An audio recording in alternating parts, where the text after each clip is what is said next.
How should you modify your vehicle for overlanding? Hi, everybody. I'm Rob, and this is Storm Crow Overland, where we talk about going on adventures, road trips, camping, and just generally getting out and enjoying life. And this week's episode, we're going to talk about how to modify your vehicle for overlanding. Realistically, you probably don't need to do anything, at least to get started. You can get started. If you have a basic stock Jeep, 4Runner, Tacoma, insert SUV or small pickup here, there's tons of stuff you can do. State parks, national forest, state forest.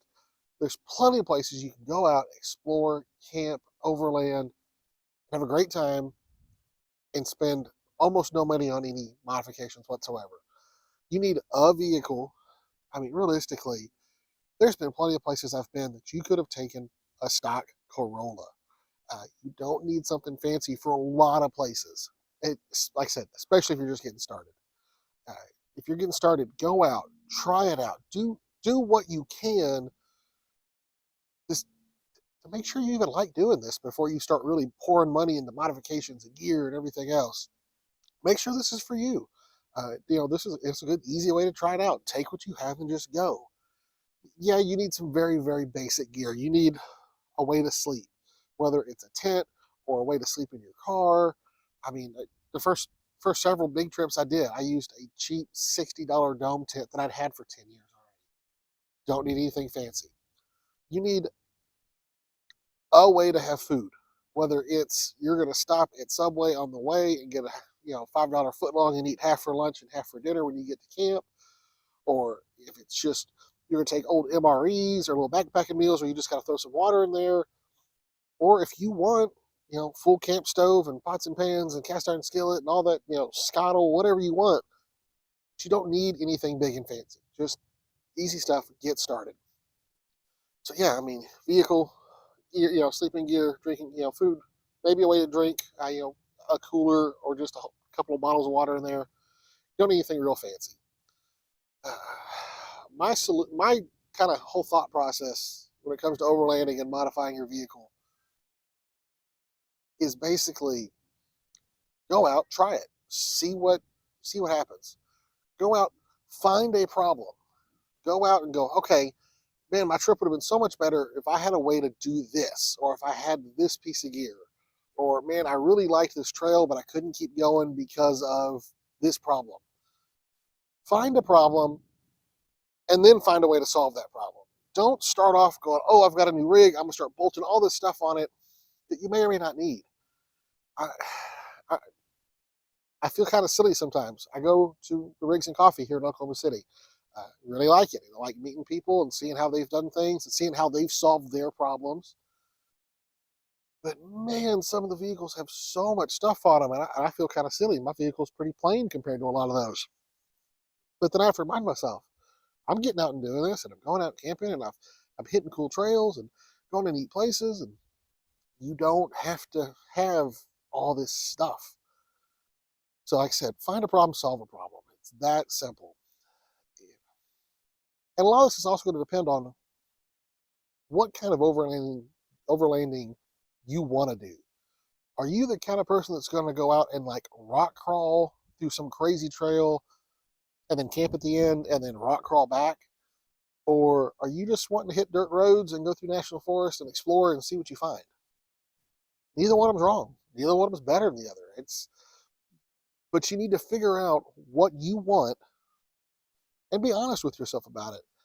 If you love watching those rock crawling videos on YouTube and go, man, that looks so fun, but I don't want to do that. That's okay. Be honest with yourself. Do modifications that fit with what you actually are going to be doing. Even if you do want to do the rock crawling stuff, but you realize you're just not there yet, it's going to be a while before you have the free time or whatever it is to go out and find those trails, or before you have enough money to put in those modifications, well, then don't do it yet. Go ahead and wait. Do modifications based on what you're actually going to be doing. So what we're going to do is I'm going to kind of walk around my rig. This is my 2006 4Runner V8 Sport Edition. And I'm going to show you some of the modifications I've done. Talk about why I did them, what problem it solved for me. And then at the end, we may even talk about some modifications that I considered doing and haven't done because it realistically, I don't need it. It would be a waste of money and time. It would look cool, and that's okay. And finally, and I'll probably reiterate this at the end, there is nothing wrong with doing modifications to your rig just because you want to. If you've got the money and you want to do whatever it is, long travel suspension, a rooftop tent, or snorkel, or even if you're never going to need those things, if you just want to do it, that's a valid reason. That's your reason, and that's fine. There's nothing wrong with that if that's what you want to do. Sometimes you do have to kind of go with the rule of cool, and I get it. And there's probably a few things I've done out here that I didn't need to, but sometimes rule of cool wins. And then finally, don't let a lack of modifications stop you from getting out there. I felt really bad. I was talking to a guy one time, and there's a chance I misunderstood him. And if he happens to see this somehow, if you watch these videos and you're out there, and I misunderstood what you said, I'm very sorry. But what he mentioned was he couldn't wait to get the rear swing out bumper that he was waiting on so he could go out and hit trails. And all I could think was, well, how is that going to help you go on trails? It's a swing out bumper. They're cool. They do have some usefulness. A lot of them have ways to let you carry other things, but that's not something that should stop you. Swing out bumpers are expensive. They're probably $1,600, $2,000. That should not be the thing that stops you from getting out and doing some stuff.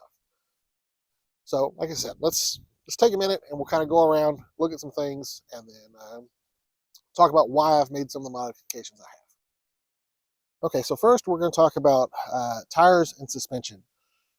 For me, I did want to be able to get a little further down some trails, do some stuff that's a little harder to get to, and that requires a little more ground clearance. So a little bit more suspension, a little bit bigger tires, but within reason. There's plenty of guys I see on, especially on 4th gen 4Runners that are trying to do major modifications and lots of work to be able to fit 35s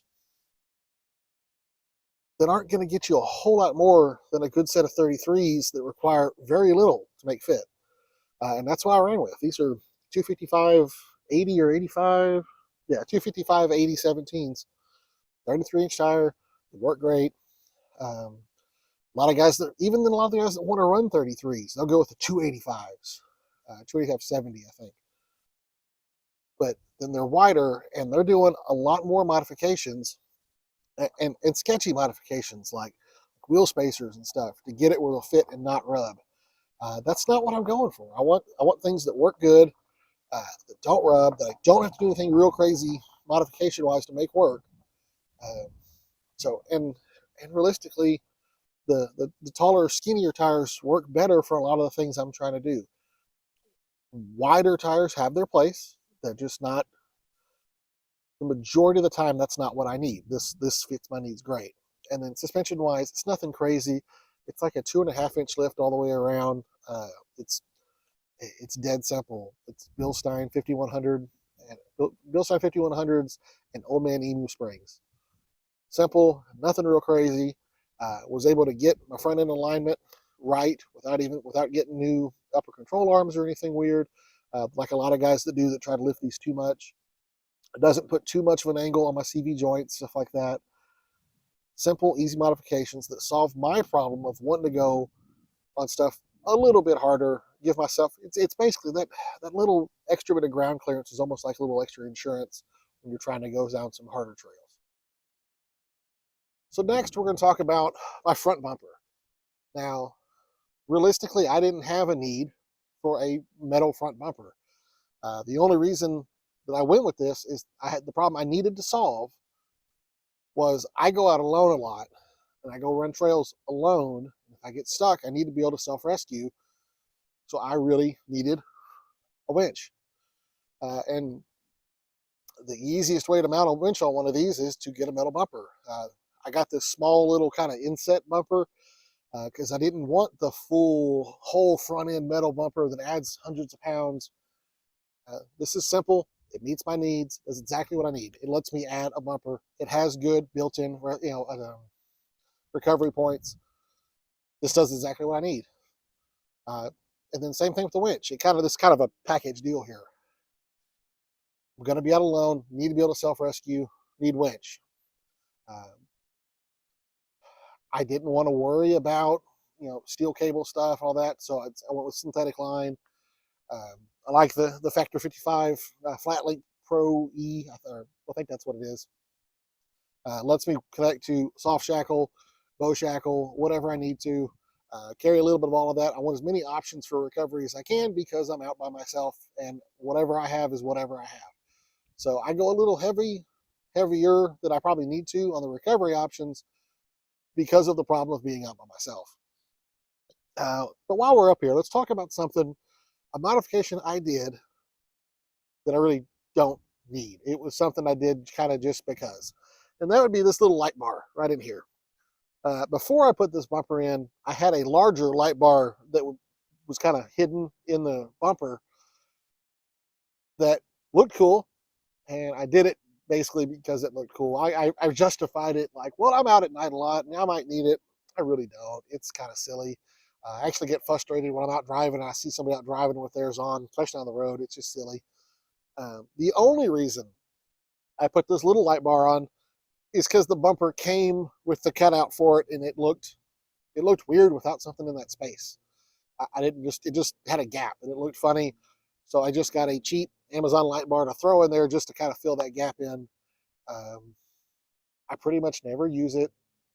I've got good headlights, good fog lights, so the chances of me needing this extra little mini light bar is pretty slim. But it does look kind of cool in the bumper. While we're on the subject of lights, I added these ditch lights.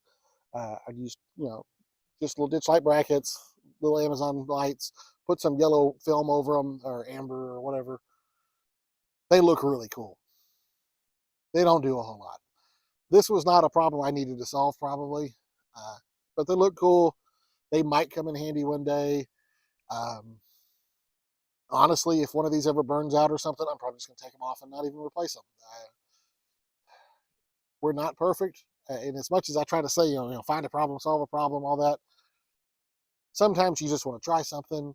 It doesn't always work out the way you think it is, or you convince yourself that that's a problem you need to solve when maybe it really isn't.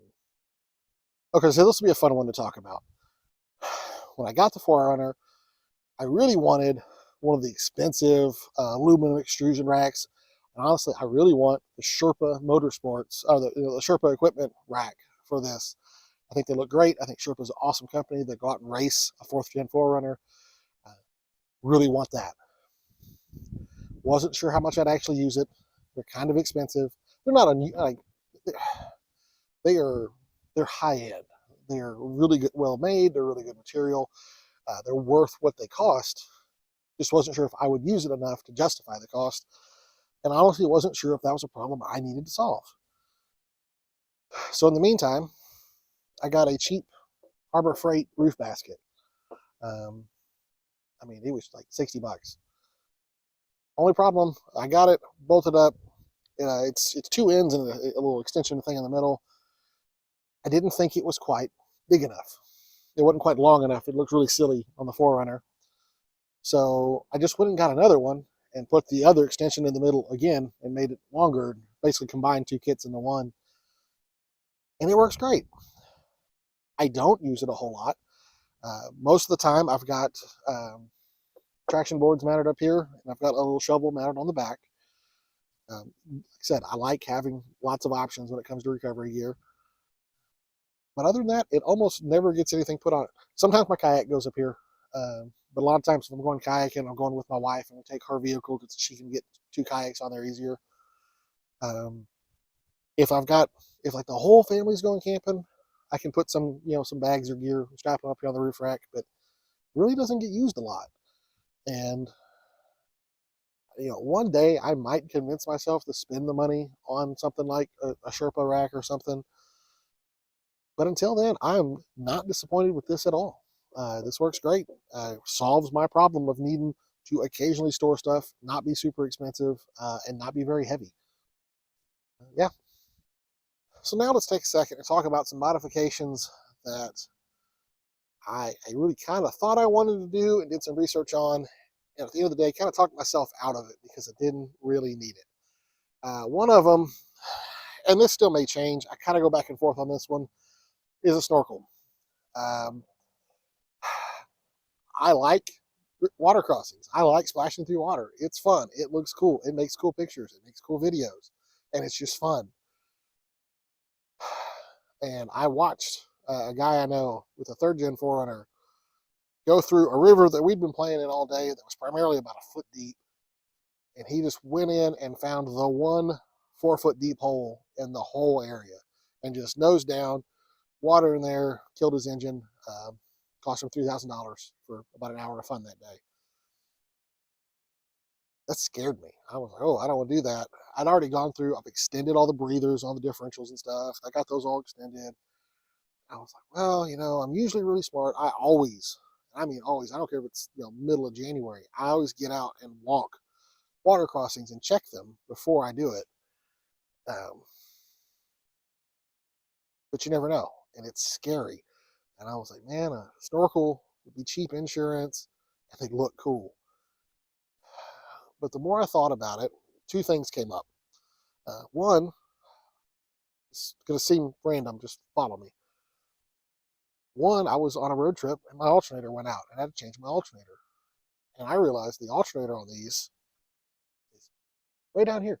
It's way down at the bottom of the engine. And it's not real good for alternators to go swimming. So maybe I don't need a snorkel with an air intake all the way up here if my alternator probably should stay out of the water and it's way down here. And then the other thing is right now, I am very, very careful about what water crossings I'll go into because I know I don't have a snorkel. I'm worried that if I do have a snorkel, I will kind of turn up my stupidity level just a little bit. I will take a little more chances than I maybe should. So realizing that I might do some dumb things if I had a snorkel just because I think it's safer, and realizing my alternator probably doesn't want to go swimming, for me, it turns out adding a snorkel might actually cause problems. It might cause me to do things I probably shouldn't. And it's not good.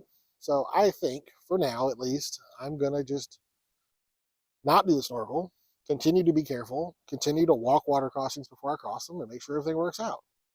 So another modification that kind of wanted to do and did some research on and may still end up doing one day, kind of if my situation changes. But it's one of those things, I looked at it and realized it doesn't really solve a problem for me right now. So it's not worth the money or the hassle or all the other things that go with it. And that's rooftop tent. Rooftop tents are so cool. They look cool. They look so cool set up. They set up quick. They tear down pretty quick. They give you neat space. You don't have to worry about there's a lot of things you don't have to worry about in a rooftop tent compared to a ground tent.